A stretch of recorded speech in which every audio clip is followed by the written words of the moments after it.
మీ మోకాల నొప్పులకు ఎటువంటి సర్జరీ లేకుండా ఎపియాన్ పెయిన్ క్లినిక్ అందిస్తున్న అత్యాధునిక చికిత్స. అయితే మన కారాలు, స్పైసెస్, మన ఇండియన్ స్పైసెస్ ఇవన్నీ కూడా అసలు కారం అంటారు. ఏది తొందరగా అరిపి ఆకలేస్తుంది అది డేంజర్ అండి. అంతే. అది మీరు జొన్న రొట్టెలు 3 తింటే మీకు ఆకలి కాదు, రాగి ముద్ద తింటే ఆకలి కాదు, ఆరికలు సామలతో ఇడ్లీలు దోశలు చేసుకుంటే పొంగల్ చేసుకుంటే ఆకలి కాదు. Very simple. సో నీకు స్లోగా చిన్నగా అరుగుతా కార్బోహైడ్రేట్స్ అరిగి కొంచెం ఎనర్జీ ఇచ్చి మళ్ళీ ఫైబర్ అడ్డపడి మళ్ళీ ఇచ్చి అట్లా మీకు ఫుడ్ మీద. నేను పొద్దున్న తిన్నానండి, మీ మీద ప్రామిస్. పొద్దున్న తిన్నా, ఇంతవరకు ఏమి లే. 4వది ఉత్త వాటర్ తాగిన, టీ సార్ గ్రీన్ టీ ఏమి లేదు, 0. ఎట్లుంది ఎనర్జీ? మరి అందరూ ఇట్లా బతకచ్చు కదరా నాయన. ఎందుకురా? ఆరోగ్యం కోసం, హెల్త్ కోసము, హ్యాపీనెస్ కోసము సిగరెట్ తాగుతారు, టీ తాగుతారు. టీ తాగిపోతే నా బుర్ర పని చేయలేదంటారు, సిగరెట్ తాగిపోతే నేను బాత్రూమ్ పోలేనంటారు. ఇది చేసుకో. అరే పొద్దున్న లేచినప్పటి నుంచి బబ్లింగ్ ఎనర్జీతో ఉండేట్లుగా మనిషికి ఒక్కడికే స్కోప్ ఉంది. ఎందుకంటే ఫుడ్ గ్యారంటీ. ఎవరు వచ్చి మీద పడతారనే భయం ఏమి లేదు. ఎక్కడికి పోయినా ఇప్పుడు వేరే జంతువులకి ఎప్పుడెప్పుడు ఏమేమి జరిగిపోతుంది భయం కదా పాప. వాటికి జింకకేమో పులి వచ్చి చంపేస్తుంది. పులికి అసలు జింక దొరుకుతుందో లేదని భయం దానికి. ఎందుకంటే 92 సార్లు జింక దొరకదు. దానికి ప్రాణ సంకటము, దీని ఫుడ్. సో ప్రాణ సంకటం ఈజ్ మోర్ రెలవెంట్. కాబట్టి దొరకకుండా పోయేదానికే ఛాన్స్ ఎక్కువ. ఇది కూడా నేను చస్తాను అనుకొని నేను ఫుడ్ లేకపోతే చచ్చిపోతాను అనుకుంటేనే అది దొరికేది. ఇది మనలాగా 1 గంట అయింది కాబట్టి ఆ స్మెల్ వచ్చింది, బిర్యానీ కలర్ వచ్చింది, అది చూస్తే జింక దొరకదు. అంత సీరియస్గా పెరిగింది. సో అంత ఫుడ్ రిక్వైర్మెంట్ ఉండేటప్పుడే తినేది జంతువులని. మనము ఇంత సెక్యూరిటీగా ఫుడ్ మంచిగా హ్యాపీగా పెట్టుకొని 9 గంటలకు పోవాలా, 8 గంటలకు స్టార్ట్ చేసి రే టైం ఉంది రాని పిల్లోళ్ళందరూ కూర్చోపెట్టి అది వేసుకొని, అమ్మ ఇది బాగాలేదా, ఈ చట్నీ వేసుకొని వేసుకో అని దాని మీద డిస్కస్ చేస్తా కింద కూర్చొని అందరూ చుట్టూ పెట్టుకొని బాగా ఫుడ్ని ఎంజాయ్ చేస్తా అట్లా పోవాలా. అన్ఫార్చునేట్లీ పొద్దున్న ఎట్లుంటుందండి ఇంట్లో, ఆటో వచ్చేసాయి కొట్టి నోట దూరంగా తినరా నాయన, ఇట్లే ఇప్పుడు లేట్ నువ్వు వేసి నీళ్లు పోసి కుక్కుతా ఉంటారు. అట్లా తినేది. మమ్మీ 2 minutes అంటూ అది 2 minute నూడిల్స్ 2 minutes అదే ఈమెకు హ్యాపీ అనమాట. ఉడకబెట్టేసి మళ్ళీ టీవీలు చూసుకుంటాం. ఎంత దరిద్రం అండి బాగా. అసలు ఎవరికి ఓపిక లేదు. ఆశ్చర్యం అదే. ఇప్పుడు మేమేదో 45 ఏళ్ళకి ఆర్గానిక్ ఫార్మింగ్, నేచురల్ ఫార్మింగ్, దేశీ ఆవులు, బటర్ మిల్క్, మన పెరుగు, మన ఫుడ్, మన చెరుకు, మన బెల్లం అని అది ఎంజాయ్ చేస్తాం ఇప్పుడు. అందుకని ఇంత ఎనర్జీ ఉంది మాకు.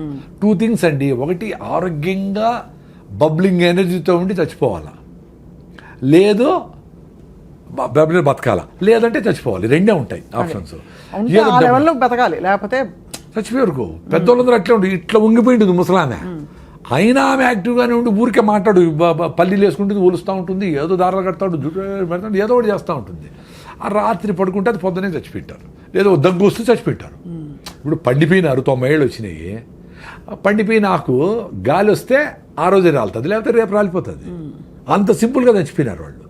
మనం ఇప్పుడు డబ్బులు ఉన్నాయి కదా అని చెత్తంతా తిని 40 ఏళ్ళకంతా బీపీలు, షుగర్, థైరాయిడ్ తెచ్చుకొని ఇట్లా పెట్టుకొని హోల్ వేసుకొని ఇక్కడ బ్యాగ్ పెట్టుకొని పెట్టుకుంటా జల్లు గార్చుకుంటా ఇక్కడ తోస్తా ఉంటే ఎందుకురా బతికేది? అట్లా 80 ఏళ్ళు బతికేది ఎందుకు? డబ్బులు ఉన్నాయని. మీ చేతుల్లో ఉంది కదా, యాక్సిడెంట్ కాకుండా దోలేది, ఆరోగ్యంగా ఉండేది. కొంచెం ఫిట్నెస్ కోసం పొద్దున్నే పరిగెత్తండి, ముందులాగా పనులు లేవు.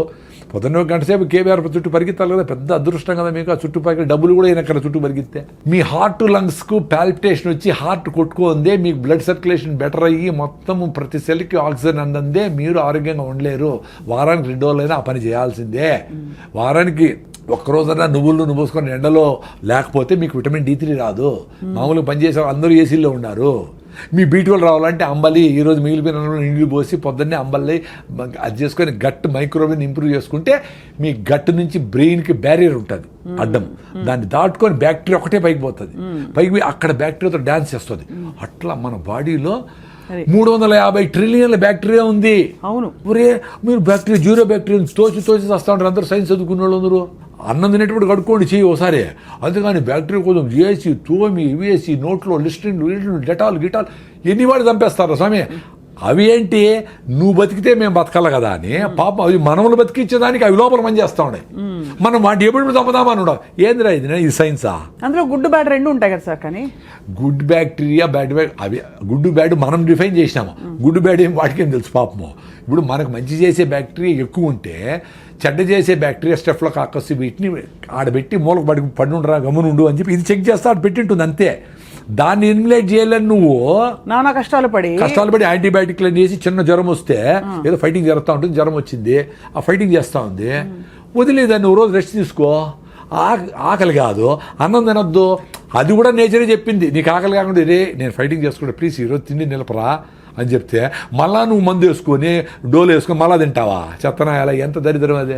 అదే హోటల్ నుంచి సూప్ తెప్పించుకుంటారు సార్ చాలా మంది. సూప్ కాదు, బిర్యానీ. వాళ్ళ అమ్మే చెప్తా జ్వరం తగ్గింది, ఇప్పుడు తిన్నా ఆయన ఐస్ క్రీమ్ తిని నీకు ఇష్టమైంది తిను అని. ఎంత బ్యూటిఫుల్ అంటే నేచరు. ఆ కుక్కకి జ్వరం వస్తే మటన్ పెట్టినా తిందు, అడవి గడ్డి తిని వామిటింగ్ చేసుకుంటూ తిని అబ్బాయిని వామిటింగ్ చేసుకుంటుంది. మరి నువ్వేంది జ్వరం వచ్చిందిరా నేను ఫైట్ వదిలేరా ఒక్కరోజు అంటే మళ్ళా ఫుడ్ పెట్టి అబ్యూజ్ చేస్తావా? మళ్ళా హాస్పిటల్లో చేరి సెలైన్ పెట్టించుకొని యాంటీబయాటిక్లు వేసుకొని మొత్తం అన్ని నగలన్నీ వేసుకునేట్లన్నీ సెలైన్లు పెట్టించుకొని హాయిగా ₹1,00,000 ఖర్చు పెట్టుకుంటావు. అంత దరిద్రమే. ఒక ఏజ్ వరకు హెల్త్ టక్కన రెడీ అవుతుందండి. చిన్నపిల్లలు ఏమి చేయకపోయినా రెడీ అయిపోతారు. పెద్దోళ్ళు కొంచెం టైం ఇవ్వాలి వాళ్ళకి. ఫీవర్ వచ్చింది ఒక రోజు రెస్ట్, ఎక్కువ ఫీవర్ వచ్చింది పొట్టను బాగా తడిపెట్టబెట్టి దుడిసి ఆడ తడిగుడ్డ వేస్తే 2 డిగ్రీలు తగ్గుతుంది. 100-101 ఉంటే ఎక్కువ అయితే మళ్ళీ ఫిట్స్ రావచ్చు, అది డేంజర్. అది చూసుకుంటా మదర్లు ట్రై చేసి వాళ్ళకి జావో గేవో సింపుల్గా ఫ్రూట్స్ గిట్స్ పెడితే 2 రోజులు 3 రోజులకి యాంటీబాడీస్ తయారైంది. బాడీ తయారు చేస్తుంది కదా యాంటీబాడీస్ని. ఇప్పుడు మీ ఇంటికి పోలీసులు వచ్చినారు, దొంగలు వచ్చినారు, మీరు పోలీసులు వచ్చేవారు కాసుకుంటారా, మీరే ఫైట్ చేస్తారా? పోలీసులు ఫోన్ చేసి ఇప్పుడు నైనా పోలీసులు పిలిచినాను ఆగు అంటే ఆగుతారా వాళ్ళు? వాడు వచ్చిన దొంగ చేతులతో ఫైట్ చేస్తే చేతులతో, లేదా కత్తి ఎత్తుకొస్తే కత్తితో, లేదా ఇంకో గన్ ఎత్తుకొస్తే గన్నుతో. అంటే ఏ రకంగా ఫైట్ చేయాలనే మెకానిజం ఇంత బ్యూటిఫుల్గా ఈ బాడీకి నేచర్ 2.5 మిలియన్ ఎన్నో మిలియన్ ఇయర్స్ నుంచి వచ్చింది ఎవల్యూషన్. అవును అవును. దానికి స్కోప్ ఇవ్వాలి కదా. అవును. ఒక రోజు 2 రోజులు గమ్మును పడుకోండి ఇంట్లో తినకుండా. అప్పుడు పడుకుంటే ఏ రకమైన దొంగలు వచ్చినారు, వాళ్ళకి ఏ రకమైన యాంటీబాడీస్ని తయారు చేయాలని తీసుకుంటుంది పాపం. అది దానికి స్కోప్ ఇవ్వాలా? మీరు యాంటీబయాటిక్ వేస్తే అంతే కదా, అన్నీ తెచ్చు కదా, మంచి చెడ్డ అన్నీ వా. సో ఏది ఫైట్ చేసేది? ఎంత బ్యూటిఫుల్గా చెప్పినారు కొంతమంది యూట్యూబ్లో. డాక్టరు ఏ సెల్ అయితే క్యాన్సర్కు నువ్వు ఫైట్ చేస్తుందో ఈ కెమోథెరపీ ఇచ్చినప్పుడు ఆ సెల్స్ చచ్చిపోతాయంట. రిపీటెడ్ కెమోథెరపీ రేడియేషన్ ఇస్తే. సో నీకు బాడీలో క్యాన్సర్ వస్తే ఫైట్ చేసే మెకానిజమే ఉండదు అని. అది తప్ప వేరే మార్గం లేదు ఇప్పుడు ప్రస్తుతం అయితే. అంటే అదే చెప్తా ఉండేది, క్యాన్సర్ వచ్చినాక ఆ బాధపడే బదులు మీరు యాంటీబయాటిక్స్ వేసుకోకనే ఉంటే, అనవసరంగా కెమికల్స్ వాడకుండా ఉంటే, అనవసరంగా పొల్యూషన్ పోకుండానే ఉంటే, ఏది క్యాన్సర్ వస్తుందో ఆ సెల్స్ని ఈ ఆల్రెడీ మీకు స్ట్రాంగ్గా ఉండే టీ సెల్స్ ఇవన్నీ అవి క్లియర్ చేసుకుంటా వచ్చేదాన్ని ఆటోఫాజీ అంటారు అని మీరు కూడా చేసింటారు ఇంటర్వ్యూ. ఆటోఫాజీ యషినోరి వసుమని నోబెల్ ప్రైజ్ ఇచ్చినారు. అంటే ఉపవాసం ఉండండి రా మీకు క్లియర్ అయితే పెద్దవాళ్ళు చెప్పినారు. మనం ఓకే అదేనలా. ఇప్పుడు నోబెల్ ప్రైజ్ వచ్చింది కదా సైంటిస్ట్కి, ఇప్పుడు ఉండండి ఉపవాసము. అప్పుడు కూడా మీరు రైస్ మాత్రం పట్టకుండా ఐస్ క్రీములు ఫ్రూట్స్ సాలడ్ ఉప్మాలు అన్నీ తినేస్తే అట్లా ఉపవాసం అంటే దేవుని కూడా మోసం చేస్తారా? ఉపవాసం ఉన్న వాళ్ళు చాలా ఎక్కువ తింటారు ఆ రోజు, చాలా వరకు. అంటే వెరైటీస్ ఆఫ్ ఫుడ్స్ కదా, ముందైతే ఉత్తరం అన్నమే, ఇప్పుడు వెరైటీస్ ఆఫ్ ఫుడ్స్. అవును.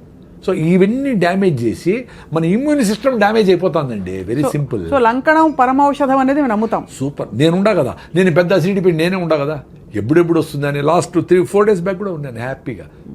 ఏమి ఇట్లే ఉండింది ఎనర్జీ. మరి నాకు డాక్టర్లు ఏం చెప్పినారు, నువ్వు తినాలా, నీ అసిడిటీ నువ్వు అసలు తింటానే ఉండాలా, తినలేదే మరి. సో ఏ మ్యాజిక్ జరిగింది కదా. నా ఎక్స్పీరియన్స్ అదే అబ్బా. మీరు ఉపవాసం ఉండేదాని ముందర మీ బాడీని రెడీ చేసుకోవాలా. ఇప్పుడు ఈ వీడియో చూసి మీరు తింటా ఉండే గీడిల్స్ ఉపవాసం ఉంటే ఆయన కళ్ళు తిరిగి కింద పడతారు. ఎందుకంటే మీ హిమోగ్లోబిన్ 6 ఉంది, నా హిమోగ్లోబిన్ 15.8, నేను 7 కిలోమీటర్ రన్నింగ్ చేస్తా, నా విటమిన్ D 69 ఉంది, నా B12 సూపర్గా ఉంది, నేను ఓపోడు తింటే కూడా బాగుండే ఎక్స్పీరియన్స్ అయినా నేను, నాకేం కాదని తెలుసు. ఇప్పుడు ఈరోజు నుంచి 2 రోజులు తినకూడదు అంటే కూడా నేను ఉండిపోగలను. మరి ఎంత మా మేనకోడ అందరూ డాక్టర్ కదా, మా ఉపాధి అదిటి అన్నారు. మరి నా ఎక్స్పీరియన్స్ మరి ఏంటి, ఇప్పుడు సైలెంట్గా ఉంటారు కదా అందరూ. అంతే కదా, మీరు ప్రూవను ఆ ఉపవాసంతో రన్నింగ్ చేసిన రోజులు ఉన్నాయి. 2వ రోజు కొంచెం వీక్గా ఉంటుంది, 3వ రోజుకి ఇంకొంచెం వీక్గా ఇట్లా మాట్లాడకుండా ఇట్లా ఉండేది. నాకు యాక్టివ్ ఇట్లా ఉండాలండి. ఉపవాసం ఉన్నప్పుడు ఎందుకు సార్ ఎలక్ట్రోలైట్స్ కొంచెం పడ్డాక మనకి ఒకలాగా నిద్ర వస్తున్నట్టు మకతగా ఉంటుందా? దానివల్ల అంటారా?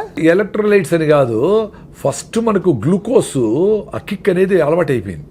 అంటే గంట కాఫీలో టీలో ఐస్ క్రీమ్లోకి ఇట్లా వేసి రైస్ ఏమి లేకపోయినా ఇంత రైస్ కదా, పప్పు రసము సాంబారు వేసి ఇంత రైస్ కుక్తా, ఎంత గ్లూకోజ్ అది, ఇంత రైస్ అంటే ఇంత షుగర్ అని. ఆ గ్లూకోజ్ కిక్ లేనప్పుడు అది జరుగుతుంది. ఓహో, అలా నిద్రగా అలా మత్తుగా ఉండడము. అదే రివర్స్ కూడా అవుతుంది, ఎక్కువ రైస్ తింటే కూడా మత్తు అవుతుంది. ఎక్సెస్ గ్లూకోజ్ వస్తే కూడా దాన్ని ఏం చేయాలి, ఆగరా స్వామి నువ్వు నోరు మూసుకొని కూర్చోరా, దాన్ని అంతా కన్వర్ట్ చేస్తానని అప్పుడు కూడా మత్తు వస్తుంది.